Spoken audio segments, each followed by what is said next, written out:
We come now to the final category in the One World Media Awards, and that is the Special Award sponsored by CNN. This award is for an independent media organisation based in a developing country.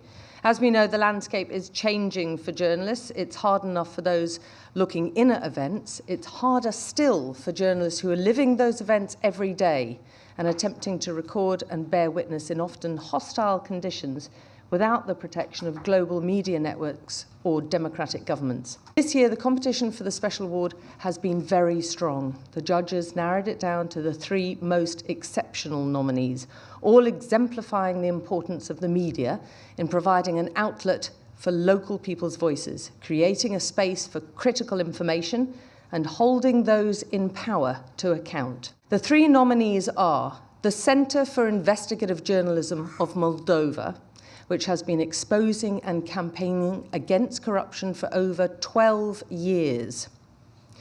Namada.gt, a Guatemalan website run by journalists challenging both the government and the more conservative media. And Raqqa is being slaughtered silently, an underground network of citizen journalists operating in Syria. We're going to break with the pattern of the rest of the awards tonight to reveal the winner in a short video. I'm 24 years old. I'm from Raqqa, from Syria. I'm one of the co-founder of an organization called Raqqa is being slaughtered silent.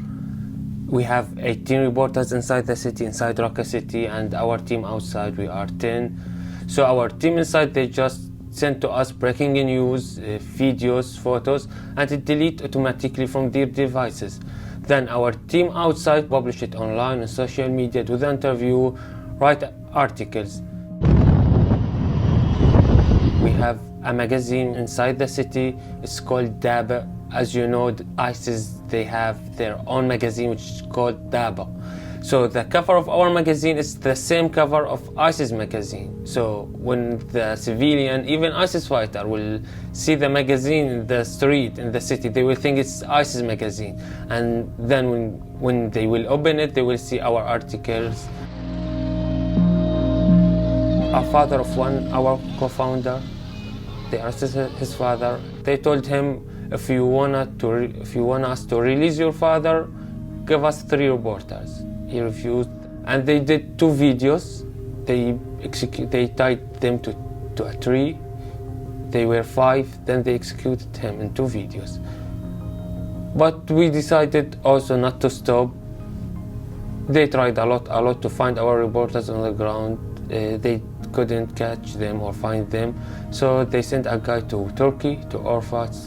There they beheaded 2 of our friends. One of them was working with us, even not by fire shot. They beheaded them, even in Turkey. We thought we are safe in Turkey, but unfortunately it wasn't.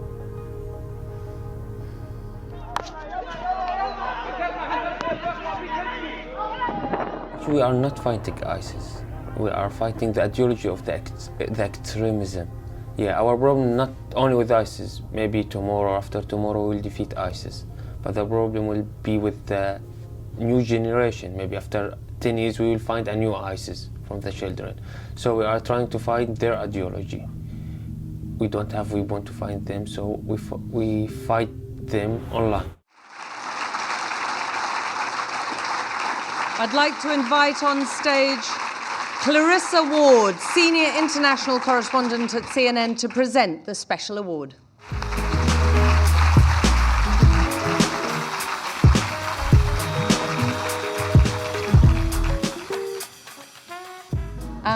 Sort of ironically, I think the last time Alex Crawford and I saw each other was in Idlib, in Syria, of all places. Anyway, CNN is really so proud to support this category, independent journalism, citizen journalism. It is so incredibly important, especially in places like Syria. And I know that all of us, and I know there are many of us in this room, who have covered Syria have repeatedly asked ourselves the question of how can we continue to cover a war, a conflict where journalists are a target, where journalists are being kidnapped, where journalists are being killed. And the incredibly brave members of Raqqa is silently being slaughtered saw that question essentially as a rallying cry. They have risked everything to tell the stories of the people of Raqqa, and they have paid the highest price, including their lives, in order to do it. I think all of us journalists here feel absolutely humbled by the incredible work they have done. Certainly, we wouldn't be able to function as newsrooms without them. We would just be relying on ISIS propaganda videos for our visuals and our stories of what's going on inside Raqqa. So it's a huge honor to present them with this award. And we're very lucky tonight. We have with us Hussam Isa, who is one of the founding members of the group. And I would ask you all to join me in a big round of applause and welcome him here on the stage.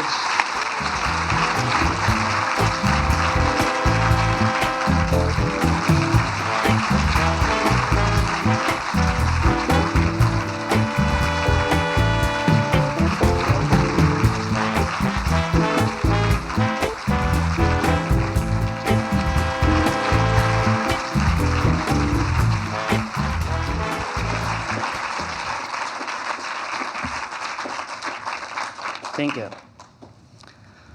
Good evening, ladies and gentlemen. My name is Hussam Isa. I'm from Raqqa in Syria. I'm 27 years old. I'm here tonight to accept the special award from One World Media on behalf of Raqqa's Being Slaughtered Silently team. I'm here for my colleagues who were slaughtered by ISIS, for those still living under the tyranny of that death cult, and on behalf of those team members like me who are in exile. I'm honored to accept this award. In 2011, I was a fourth-year law student and at the University of Damascus, dreaming of becoming a lawyer. When the revolution began, I felt immense pride in capturing our first taste of freedom on my camera to share it online for the world to see. During the next year, and under a fake name, I became an organizer and helped direct nonviolent demonstrations. After the regime's violent crackdown, I decided to return to my hometown, Raqqa, but on my way back, I was arrested by the Air Force Intelligence Branch, the most brutal and violent of Assad's 17 intelligence services. They moved me to the same prison where I had lost my cousin 2 months earlier. They tortured him to death by throwing him in acid.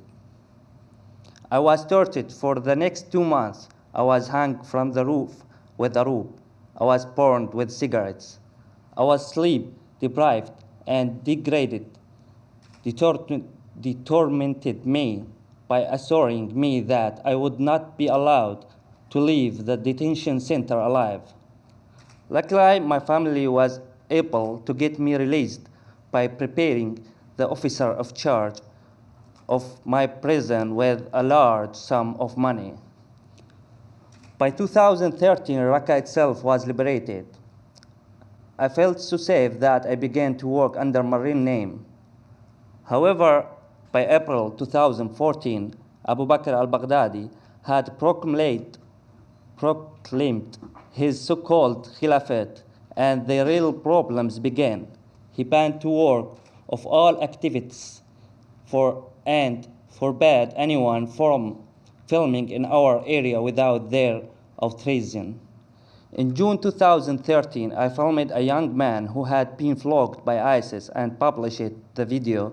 From that moment, I became a wanted man. By January 2014, ISIS had full control over Raqqa, and we started the Raqqa blog to publish it. ISIS crimes, executions, floggings, and the catalog of crimes they become known for. But that wasn't what upset ISIS. After all, they enjoy showing off their own brutality. What really drove them crazy was the fact that we began revealing their total incompetence in running a city. We showed queues of hungry people, rubbish piling up in the streets, brown water coming out of the tap, the lack of electricity, and hospitals that only serves the jihadists. All this showed the great caliphate for the lie it was, and it really hurt ISIS. Then in April, my friends and I created the Raqqas Being Slaughtered Silently RPSS network. We chose that name because until we began our work, Raqqa was being killed in silence. No images and no videos were filtering out. The world seemed indifferent to our suffering. ISIS was desperate to stop us. They cut off all internet in the city and put a price on our heads, promising a big financial reward and God's blessing for killing any RPSS team member. We witnessed a nightmare. We filmed and documented ISIS crimes to expose their barbarity to the world. We also documented the Assad regime's indiscriminate airstrikes on the region. Within a month, we lost our first team member and friend, Al-Mu'taz Ibrahim, who was executed by ISIS. Then I was warned that ISIS had recognized me as an RPSS team member. I fled the following morning to Turkey. I stayed there for a year and then moved to Germany. The risks in Turkey are still high. Our team member, Ibrahim Abdul Qadir, and our friend Faris Hamadi, and our editor, Najil Jorf, were all assassinated on Turkish soil by ISIS agents. We also lost Ahmad al-Musa, one of our team members, who was assassinated in the rebel-controlled Idlib province in Syria. They were all killed by ISIS because they are afraid of our work. Fear is a two-way street. The fact of the matter is that all Syria is being annihilated.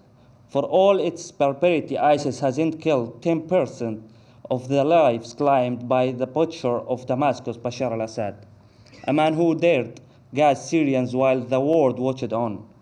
Parts of my country are also being revered by the so-called Kurdish protection units, YPG, who in reality offer neither protection nor unity. Our network is operated in two teams. One team gathers information and footage which they smuggle out of ISIS-controlled territory at great risk. The second team edits the footage, verifies the information, cross-references it, and then publishes it online.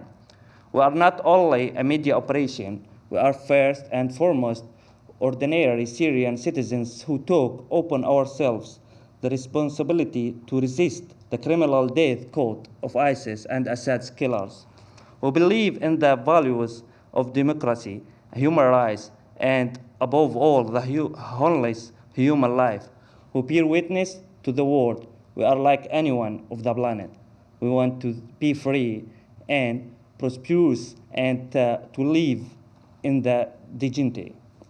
We want to be able to speak our minds and to take the responsibility of shaping our own future instead of someone else doing that for us at gunpoint. Finally, I would like to thank One World Media once again for honoring the memory of our fallen comrades with the prize. And on a more personal note, I want to dedicate my part of this award to my own mother, who I have not seen in 2 years. This is for you, Mom, and we all shall be free soon. Thank you.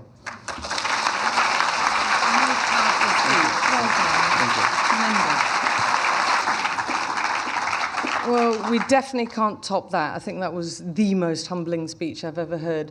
That's it tonight. As well as the amazing talent in this room, we salute all journalists at home and abroad whose work contributes to the creation of a more transparent and accountable world.